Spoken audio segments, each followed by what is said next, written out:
Hello दोस्तों, स्वागत है हमारे इस सेकेंड ब्लॉग में। दोस्तों, इस वक्त हम लोग हैं झारखंड राज्य के हजारीबाग ज़िले में। हजारीबाग शहर अपने खूबसूरत और पर्यटन स्थल के लिए झारखंड ही नहीं बल्कि पूरे भारत में प्रसिद्ध है। यह शहर उत्तरी छोटा नागपुर के मुख्यालय भी है। क्षेत्र तकरीबन 190 वर्ग किलोमीटर में फैला हुआ है। बात करें यही इनकी जनसंख्या की तो 2011 की जनगणना के अनुसार 17,34,495 के लगभग थी। और जनसंख्या के मामले में बात करें हजारीबाग जिले की तो यह 7वां सबसे बड़ा जिला है। चलिए अब हम कुछ पर्यटन स्थल के बारे में बात करते हैं।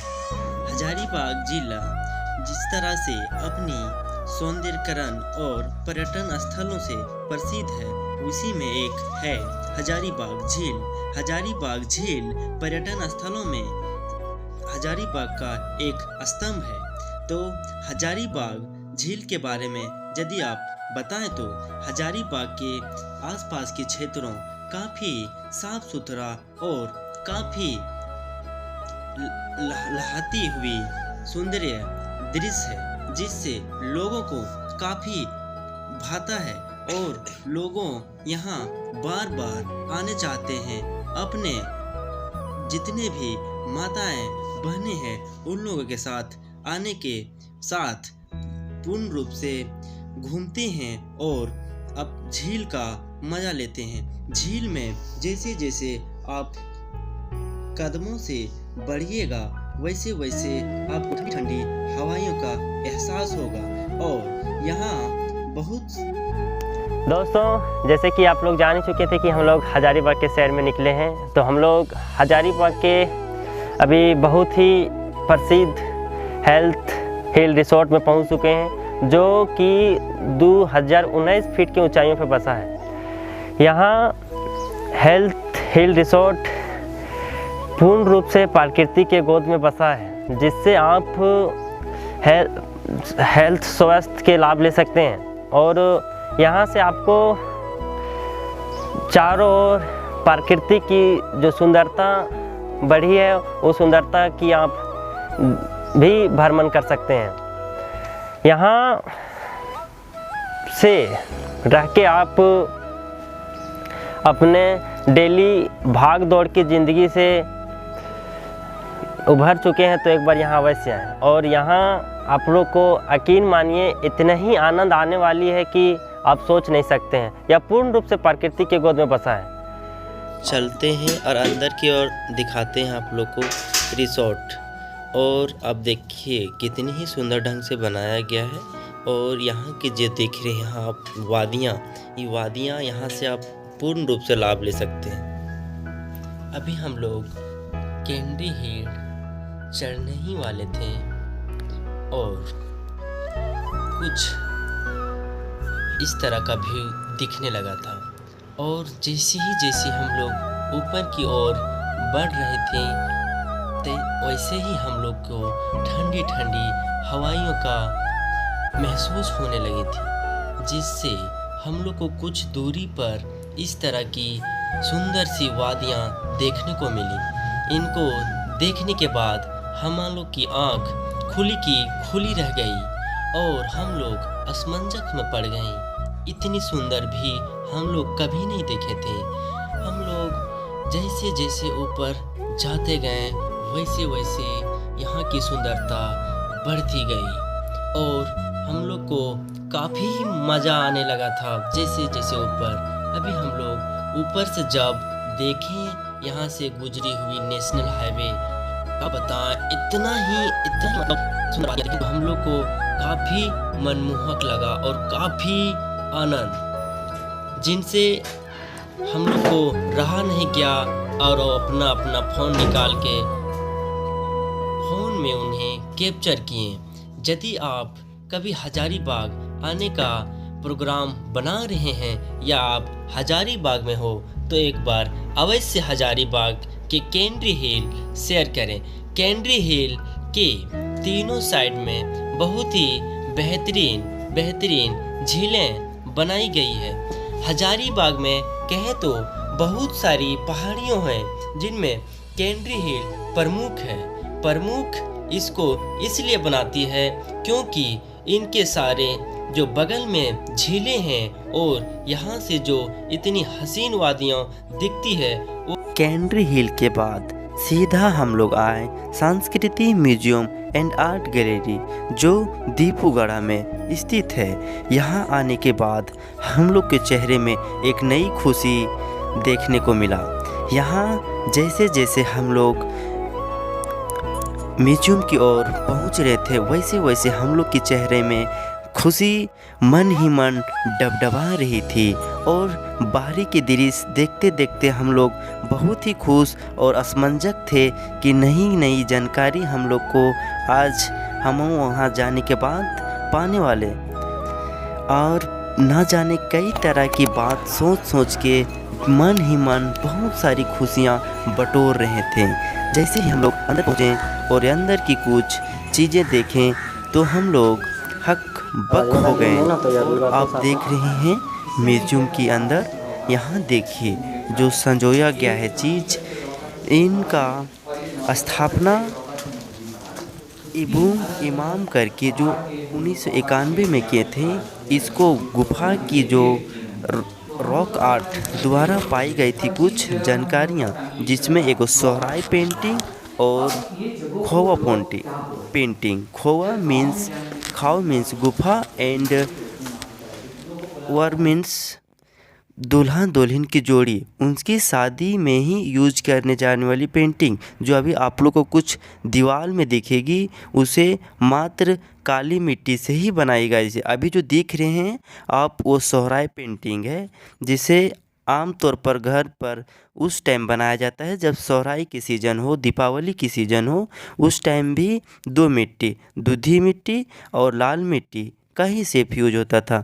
अब देखिए यहाँ काफ़ी संजोया गया। यहाँ से अब हम लोग को मैम गाइड करेगी जो यहाँ की डायरेक्टर हैं। मैं Alka Imam, convener of Sohrai Khovar art from Sanskriti Hazaribagh Jharkhand. Sohrai हमारे स्टेट का ट्रेडिशनल फोक आर्ट है और लास्ट ईयर 11 मई 2020 को ये आर्ट को जीआई टैग दिया गया भारत सरकार के द्वारा, जो कि वर्ल्ड हेरिटेज यूनेस्को के द्वारा दिया जाता है। और ये जो सोहराई पेंटिंग के थ्रू जो जीआई टैग मिला है, ये झारखंड का पहला जीआई टैग है। तो ये बहुत गौरव का पल है कि इस कला के माध्यम से ना कि स्टेट लेवल पे बल्कि हम लोग नेशनल लेवल पर वर्ल्ड हेरिटेज में अपना नाम दर्ज करा चुके हैं। तो ये जो सोहराई पेंटिंग है एक्चुअली हमारे स्टेट का एक ट्रेडिशनल फोक आर्ट है, जिसको कि non tribal community, tribal community, folk artist भी इस आर्ट को करते हैं। जो सोहराई है वो हम लोग का चूँकि सोहराई एक फेस्टिवल है, ओके, और जो कि दिवाली के अवसर पर हमारे जो अर्बन विलेज एरिया है वहाँ पर एक फेस्टिवल के रूप में मनाया जाता है। बिकॉज ऑफ दिस सीज़न में जो हमारा फसल उपज होता है वो रेडी हो जाता है कटने के लिए। तो नए फसल को वेलकम करने के लिए और नेचर को थैंक्स करने के लिए, थैंक्स गिविंग रिटर्न करने के लिए ये फेस्टिवल मनाया जाता है, जो कि हमारा काफ़ी ट्रेडिशनल और ओल्ड कल्चर है, जो हमारे गाँव में ये परंपरा आज भी जीवित है। और इसी पर्व के दौरान सोहराई पेंटिंग्स बनता है घरों के दीवारों पर, मिट्टी के दीवारों पर। तो इस तरह से हम देखते हैं कि जो सोहराई पेंटिंग है वो विलेज का प्योर म्यूरल आर्ट है, जो कि मिट्टी के रंगों से बनता है। और ये सोहराई पेंटिंग्स में मिट्टी के रंगों का बहुत ही मायने हैं, बहुत महत्व रखते हैं, क्योंकि कलर्स इसमें बहुत मायने रखते हैं।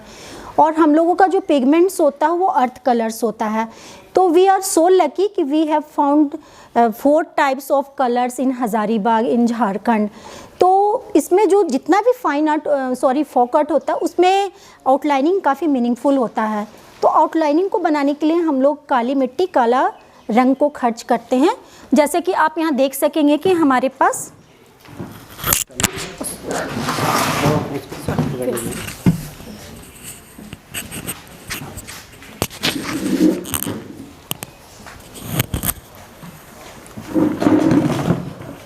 जैसे कि मैं बता रही थी कि चूँकि कलर्स का सोहराई पेंटिंग्स में कलर्स का काफ़ी महत्व होता है। तो जो सोहराई पेंटिंग बनते हैं उसमें सबसे पहले आउटलाइनिंग काफ़ी महत्व रखते हैं। जैसे कि ये काली मिट्टी है ना, ये हज़ारीबाग के बड़का गांव एरिया और कुछ स्पेशल एरिया में मिलते हैं, जो रॉ में फील्ड में इस तरह से मिलते हैं। और ये कोल नहीं है, ये मिट्टी है, ब्लैक मैग्नीज़ है, जिसको कि 3-4 प्रोसेस के बाद इसको पीस के डस्ट करके चाल कर इस तरह से पेंटिंग्स बनाने के लिए कलर्स तैयार किया जाता है। और फाइनली जब हम इसको दीवालों पे करते हैं या पेपर पे करते हैं, किसी भी प्रोडक्ट पे करते हैं, तो इसमें हम लोग बाइंडिंग के लिए फेविकॉल मिलाकर इससे हम लोग आउटलाइनिंग बनाते हैं। हाँ, जैसे कि हम देख सकते हैं ये एक अधूरा पेंटिंग है, ये अभी प्रोसेसिंग में है, तो हम इसमें आउटलाइनिंग जो बना रहे हैं वो ब्लैक का कर रहे हैं, क्योंकि किसी भी ट्राइबल या ट्रेडिशनल पेंटिंग में आउटलाइनिंग इज़ वेरी इंपॉर्टेंट। तो आउटलाइनिंग बनाने में काले रंग हम लोग खर्च करते हैं। फिर दूसरी और इम्पॉर्टेंट मिट्टी होता है दूधी मिट्टी, ओके, क्योलिन। ये भी कोई भी ग्रामीण इलाका में, खेत में, फार्म में या खदान में, पहाड़ में ये मिट्टी मिल जाता है, जो रॉ में ऐसा होता है। ये चूना नहीं है, दूधी मिट्टी है, और इसका डस्ट इस तरह से होता है, जो कि प्रोसेसिंग के बाद इस तरह से ये तैयार हो जाता है, प्रिपेयर हो जाता है। इसका हम लोग यूज़ करते हैं जब घरों की दीवारों पे या पेपर पे, जैसे कि आप देख सकते हो ये पेपर है, तो पेपर में बेस तैयार किया गया है, हैंडमेड पेपर है, तो इसमें पेंटिंग, सोहराई पेंटिंग बनाने के लिए पहले बेस बनाना होता है, तो इस तरह से ये दूधी मिट्टी इसमें काम आता है। फिर तीसरा इम्पॉर्टेंट मिट्टी है लाल मिट्टी, हेमाटाइट, रेड ऑक्साइड, जो कि जब पेंटिंग्स बनते हैं तो उसको फिल करने में उसका महत्व है। और चौथा और अंतिम मिट्टी है पीली मिट्टी, जो कि जो हम लोग डिज़ाइन बनाते हैं उसको फिलिंग करने में काम आता है। तो इस तरह से हम लोग देखते हैं कि ये 4 कलर से ही मुख्यतः ये सोहराई पेंटिंग्स बनते हैं। इसका सब्जेक्ट क्या होता है, जो हमारा सोहराई पेंटिंग है वो काफ़ी इंस्पायर्ड है नेचर से। तो नेचर के जितने भी एलिमेंट्स हैं जो हम लोग अपने आसपास में देखते हैं, जैसे कि पेड़ पौधा, plants, animals form, birds form, मछली, तो इस तरह का फॉर्म से इसका सब्जेक्ट होता है। और ये एग्रीकल्चर से डायरेक्ट कनेक्टेड है। सोहराई पेंटिंग हार्वेस्ट आर्ट है और ये डोमेस्टिकेशन को दिखाता है, बिकॉज क्योंकि रूरल एरिया में ही ये पेंटिंग्स बनते हैं। तो ये इसमें ये जो सोहराई पेंटिंग है इसमें एग्रीकल्चर से रिलेटेड है। और एग्रीकल्चर में जैसे कि हम लोग जानते हैं कि एग्रीकल्चर में क्या होते हैं कि हमारे जितने भी कैटल होते हैं, जैसे कि बकरी, गाय, बैल, भैंस, काड़ा, तो ये हमारी खेती में आज तक हमारा सपोर्ट किया है। तो सोहराई पर्व के दिन इस कैटल का वर्शिप मतलब पूजा किया जाता है, क्योंकि उनको थैंक्स रिटर्न करना होता है, क्योंकि उन्होंने खेती में उनका हमारा सहयोग किया है। तो इस तरह से जो ये सोहराई है, सोहराई का जो शाब्दिक अर्थ होता है, सो मतलब होता है किसी चीज़ को हाँकना। ये हमारा ग्रामीण शब्द है, जैसे कि हम लोग अपने फसल को बचाने के लिए हम लोग जानवर को हाँकते हैं सो करके। तो सो का मतलब होता है हाँकना और राई का मतलब होता है छड़ी। तो छड़ी के माध्यम से किसी भी चीज़ को हाँकना, सोहराई का शाब्दिक अर्थ ये होता है। तो इस तरह से जो सोहराई है हमारे राज्य का एक बहुत ही प्रतिष्ठित और हमारा परंपरागत कला है, संस्कृति है, विरासत है। और ये परंपरा हजारों वर्ष से चलता आ रहा है, क्योंकि हमारा ऐसा मान्यता है, हम लोगों के यहाँ ऐसा मान्यता है कि ये जो कला है उस युग का कहानी है, जिस युग में हमारे पूर्वज जंगलों में रहते थे, शिकार करते थे।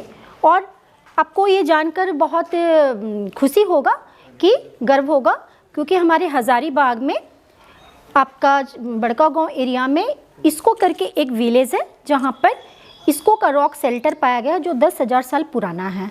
तो कहीं ना कहीं एक्सपर्ट मानते हैं कि जो ये सोहराई और कोहबर कला है, इसका संबंध उस रॉक आर्ट में जो शैल चित्र पाया गया उसके साथ इसका कनेक्शन है, ऐसा एक्सपर्ट मानते हैं। तो इस आधार पर हम लोग इसको हिस्टोरिकल बोल सकते हैं, क्योंकि इसका इतिहास बहुत पुराना है और डेफिनेटली ये बहुत अनोखा है, क्योंकि 10 से भी ज़्यादा प्रकार का सोहराई हम लोग पाते हैं जो इसका विशेषता है, जिसको अलग अलग कम्युनिटी के लोग अलग अलग क्षेत्र में अलग अलग तरीक़ा से करते हैं। तो हम लोग यहाँ पर संस्कृति सेंटर में हम लोगों का जो सोहराई समिति है, इसके थ्रू हम लोगों ने लास्ट ईयर 2020 से हम लोगों ने एक नया बीड़ा उठाया है। हम लोग यहाँ पर जो हमारे जो अपकमिंग जनरेशन है, न्यू जनरेशन, उनको हम लोग एक कला एक तरह से उनका जो टेक्निक है उनके बारे में उनको हम लोग जानकारी देते हैं, ताकि ऐसा हम लोग मानते हैं कि ये संस्कृति है। और संस्कृति को जब तक हम लोग, नया जनरेशन अगर इसमें अवेयर नहीं होंगे, नया जनरेशन इसको नहीं सीखेंगे, तो ये संस्कृति अपने आप में लुप्त हो जाएगा। तो किसी भी संस्कृति और हेरिटेज को बहुत ज़्यादा आगे बढ़ाने के लिए नया पीढ़ी को उसमें जोड़ना अति आवश्यक है। और इसी उद्देश्य से हम लोग यहाँ पर सोहराई पेंटिंग सिखाते हैं, उसका महत्व सिखाते हैं, इसमें किन रंगों का प्रयोग होता है, कितने प्रकार का होता है, ये सारा डिटेल्स हम लोग उस सोहराई समिति के जो क्लासेस होते हैं उसमें हम लोग देते हैं। धन्यवाद। हेलो दोस्तों, तो सबसे पहले मैं इन मैम को और जो यहाँ के चला रहे हैं संचालक हैं उनको तो तहे दिल से धन्यवाद करना चाहता हूँ, जो हम लोग के आने वाले जनरेशन के बारे में, जो जनरेशन इस सब चीज़ को भूलती ही जा रही है, उनको जागरूकता करने की कोशिश और अभियान चलाए हुए हैं, और इनके लिए हम लोग इनको बहुत तहे दिल से धन्यवाद कहते हैं। यदि आप लोग को हमारे वीडियो अच्छा लगा होगा तो चैनल को लाइक करें एंड सब्सक्राइब करें और शेयर करें और हमारे साथ जुड़ जाएं।